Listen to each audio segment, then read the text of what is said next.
Bom, gente, a gente pensa que não, mas existe maus tratos em animais que é doloroso, de verdade. Olha o aumento, 17%. 17% foi aumentado e eu fico extremamente triste, porque na pandemia todo mundo se viu necessitado de amor, de carinho, de atenção e muitas pessoas conquistaram o seu pet, levaram um cãozinho para casa, um gatinho para casa. E parece que quando as pessoas estão necessitadas, elas têm um sentimento. Quando elas não estão tão necessitadas assim, parece que os sentimentos delas mudam. E hoje nós estamos recebendo aqui no nosso estúdio a médica veterinária Raíssa Carvalho, que veio hoje conversar com a gente sobre esses maus tratos, porque que isso tem acontecido tanto nos últimos tempos e a gente chama e dá um alerta, né? Você como uma profissional dentro da própria universidade, né? Que lida diretamente com alunos, lida diretamente com as pessoas, deve ter muitas conversas, muitos comentários e mais do que tudo que é realmente apresentado, mas até a população ajuda nessa hora da gente entender melhor o que está acontecendo. Tudo bem? Seja bem-vindo ao nosso programa. Obrigada, bom dia. Obrigada pelo convite. É um prazer estar aqui falando desse tema tão importante, principalmente nesse mês, que é o mês de abril, o mês contra a crueldade animal. Sim. Abril laranja. E é como você fala, eu como veterinária e professora, estou sempre em contato com histórias de maus tratos, né? E também nesse processo de educação do aluno que vai trabalhar com o animal. E nós veterinários muitas vezes recebemos situações dessas, né? Onde o animal vem de um tutor ou que maltrata por negligência ou por falta de conhecimento ou intencionalmente, né? E aí a gente tem o papel tanto de educar como de denunciar e preparar a população para essas denúncias. Pronto. Sabe o que me preocupa? Porque segundo, presta atenção, você que está assistindo o nosso programa aí, segundo a Associação Piauiense de Proteção aos Animais, que é no caso a PIPA, né, que ajuda bastante, aponta que no seu mapa da violência contra os animais dentro do estado do Piauí, que 84,74% dos casos de violência a animais acontecem aqui dentro da nossa capital. Sim, e aí quando a gente olha para essas estatísticas, Nossa. A gente tem que olhar sempre com cuidado e investigando o que pode estar acontecendo. Sim. Como você falou, a gente teve um aumento de 17%. Uhum. Por um lado, é muito triste a gente ver esse aumento, não é? Porque, finalmente, a gente vê os animais sendo maltratados, mas, por outro lado, pode ter ocorrido aí um aumento das denúncias. E isso é positivo. Porque a sociedade está mais preparada para a denúncia. A gente tem lei federal que ampara a denúncia. Então, isso dá uma força a mais. O fato de estar mais de 80% ocorrerem aqui em Teresina também está relacionado a isso. Então, em Teresina, a gente tem pessoas que denunciam mais. Não significa que não ocorra maus tratos no interior do Piauí. Raíssa, será que o que tem acontecido, por exemplo, a gente fala sobre a questão da pandemia. Na pandemia, todo mundo resolveu ter um bichinho. Ou pegou um gato, ou levou para casa um pet, um cachorro, né? Mas todo mundo resolveu ter um animalzinho. As pessoas ficavam mais dentro de casa, elas se sentiam mais solitárias. E a gente sabe que muitas pessoas começaram a se ligar nas plantas, outras foram para o artesanato e outras ficaram com os pets. O que a gente tem percebido? Eu acho que as pessoas muitas vezes não querem ter responsabilidade nem com gente. Assim, na pandemia isso ficou bem evidente, a questão do abandono do animal. E a gente tem que pensar que maltrato não é só infligir dor física. Você maltrata um animal quando impede o comportamento natural dele, por exemplo, deixar acorrentado por longos períodos, mantém apartamentos muito pequenos, sem acesso à rua, né, sem o passeio, vamos dizer assim. Não ter tempo para eles, né? Não ter tempo para eles. Agora eu estou saindo, eu estou trabalhando, eu não estou precisando tanto do pet. Muitos acabam, de uma certa forma, até abandonando por aí, Abandonando na rua. E a gente tem isso não só na pandemia. Por exemplo, a gente tem casos de quando o casal tem filhos, de quando a mulher fica grávida. Às vezes, por falta de conhecimento, abandona o gatinho, abandona o cachorro. Quando viaja, vou fazer uma viagem longa, não posso levar. Muitas pessoas abandonavam na rua e ainda abandonam. Então, a pandemia ela mostrou isso de forma mais evidente, mas era um fato que já ocorria na nossa sociedade. Já existe isso de ver o animal como um objeto que pode ser abandonado, que pode ser maltratado, utilizado. Pronto. E aí tem uma outra relação também aos tipos de objetos utilizados nas agressões. Sim. Isso me chamou bastante atenção. A gente já ouvia falar em veneno. Sim. Né? Durante uma vida inteira a gente ouvia falar do veneno. Mas o que me chamou a atenção foi relacionado à recorrência de arma de fogo, que foi 23,76%, faca 21,78% e veneno 19,80%. O que me chama a atenção é a questão da arma de fogo, que é maior a porcentagem, e seguida de faca. Mais uma vez, eu vou te mostrar aí a questão da gente estar superestimando os demais tipos de maus tratos. Por quê? Por que isso acontece? Quando o animal é baleado por uma arma de fogo, ele tem que ser levado ao médico veterinário e é muito mais fácil alguém denunciar. Do mesmo jeito, faca. Então, mas assim, envenenamento é muito, muito comum, muito mesmo.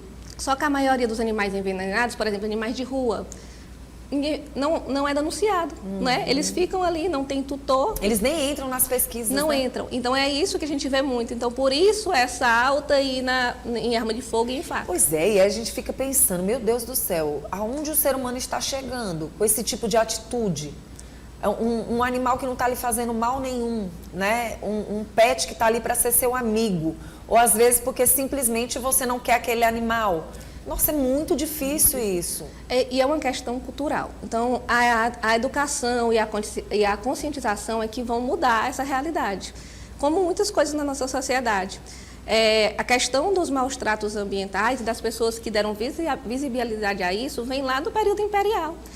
Lá no Brasil, em 1889, mais ou menos, a gente teve a primeira regulação lá em São Paulo sobre o uso de animais para tração, cavalos, esses animais que eram utilizados ali naquele período e maltratados. Então, ao mesmo tempo que tem a violência, a gente tem que ver que sempre tem pessoas que estão buscando melhorar, e a gente tem melhorado nesse aspecto, né? Buscando melhorar a qualidade de vida do animal, o bem-estar do animal. Na nossa faculdade, a gente faz o Dia do Bem-Estar Animal, que é um dia voltado para a educação da população e dos nossos alunos sobre o que é o bem-estar animal. Raíssa, o que você acha que está acontecendo com a população e o que você acha que deveria ser feito para que esse tipo de situação não ocorresse tanto? Eu acredito que o caminho aí, primeiro, é a denúncia, né? Porque quando você denuncia os maus tratos, a gente tem uma redução. E assim, a lei de crimes ambientais, ela é bem clara. A pessoa comete crime ao abusar, causar maltratos, ferir ou mutilar animais domésticos, silvestres ou domesticados, sendo nativos ou exóticos. E aí a lei vai de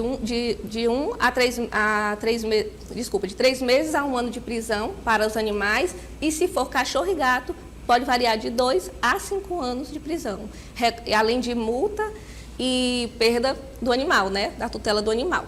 Então, o primeiro passo é a denúncia. E o segundo passo, que eu acho assim, ainda mais importante, é a conscientização da sociedade. Quando a gente observa que um animalzinho, que ele sente dor, que ele se apega ao dono, que ele sofre, que ele tem memórias do sofrimento e cria, inclusive, traumas nesses animais, como a gente fala do estresse animal, que está cada vez mais comum, né, com animais se mutilando. Então, a gente vê que esses animais precisam da gente e que é nossa função cuidar, que é nossa função proporcionar esse bem-estar ao animal.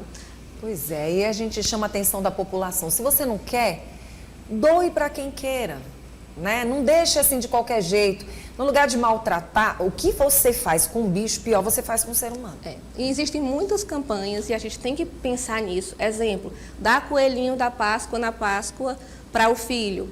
O coelho não é descartável. Então, se você está com aquele animal, você sabe que tem que cuidar dele, né? Adotar um animal porque está numa feira de adoção e ficou empolgado e depois desiste. Então, pense que o animal não é um objeto.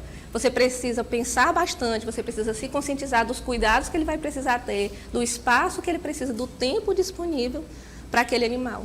Verdade, as pessoas elas costumam buscar um pet quando estão muito com problemas emocionais, quando elas estão ali emocionadas, no momento que elas se sentem é como você falou, é como se fosse um objeto. Como se fosse um objeto. E as pessoas estão desse jeito mesmo. Elas recebem algo e da noite para o dia elas acham que é descartável. E não é descartável, gente. Olha, eu particularmente sou apaixonada pela minha gatinha. Inclusive é filha do meu filho. Eu sou vó, mas sou praticamente mãe, sou eu que cuido mais. Mas ele também cuida. Só que, gente, a gente tem amor. É muito fácil. Teve uma vez que eu ouvi algo do meu filho mais velho, ele tem 2 husky, né? E eu disse assim, nossa filho, 2 cachorros, como você vai conseguir dar continuidade? Ele, mãe, a senhora tem 2 filhos, a gente dá um jeito. É verdade. Né? Então, assim, o que está faltando? Está faltando as pessoas terem mais sensibilidade, as pessoas entenderem que, na verdade, ali é vida. Né? E que você, se você não consegue cuidar, se você não dá para você estar ali o tempo todo, o maior amor que você tem é em oferecer para aquela pessoa que verdadeiramente quer cuidar. Porque tem gente que também pega o pet e não cuida.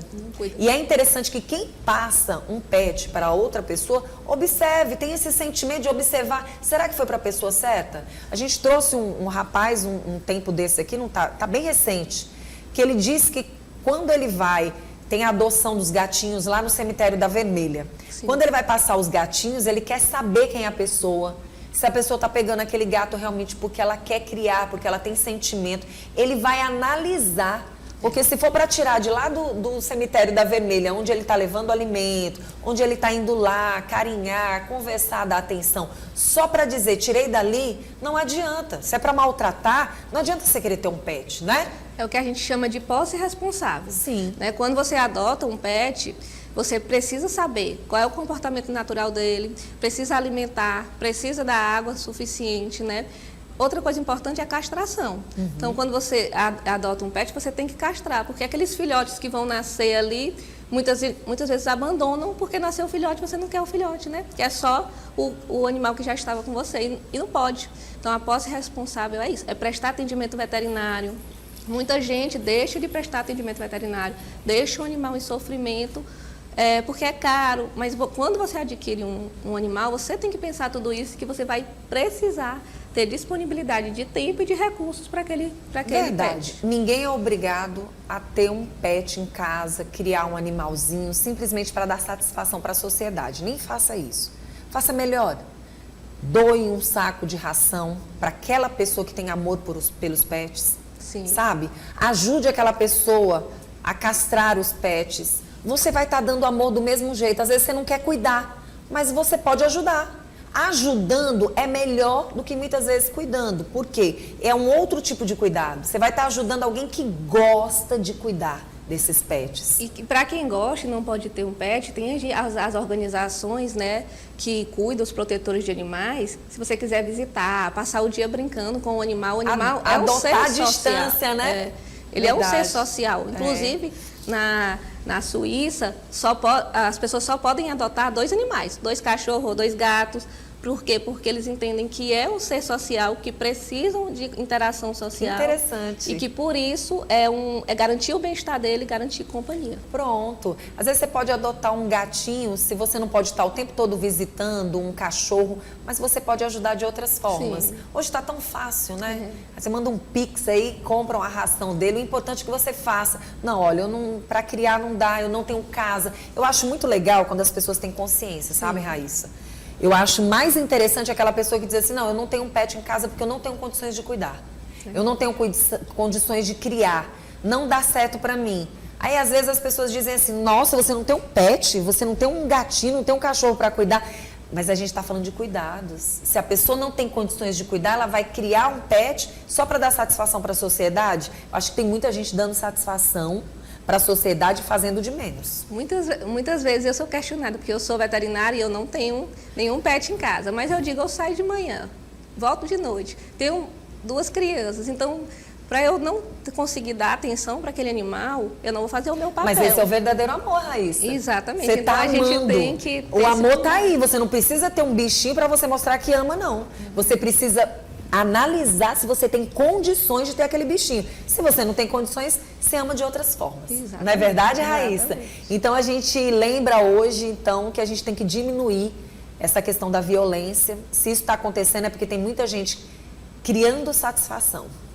Tem muita gente deixando de criar pets para criar satisfação. Eu vou dar satisfação para as pessoas de que sou uma boa pessoa. Não faça um tipo, seja o que você é. Não é verdade? Exatamente. A posse responsável, o cuidado e aos animais começa tanto na prevenção dos maus tratos como na denúncia a quem está praticando esse tipo de abuso. Verdade. A gente quer agradecer sua presença, tá agradeço. bom? Você tem um Instagram, não é isso? Tem o Instagram. Já está aparecendo ali na telinha, mas eu queria que você reforçasse falando do Instagram. Tem um Instagram dos meus alunos de veterinária, Sim. que é o Canvet. E eles apresentam muitas discussões sobre o conteúdo, né? E tem o meu Instagram pessoal, que é o Raíssa Carve, onde eu também apresento discussões sobre o mundo animal.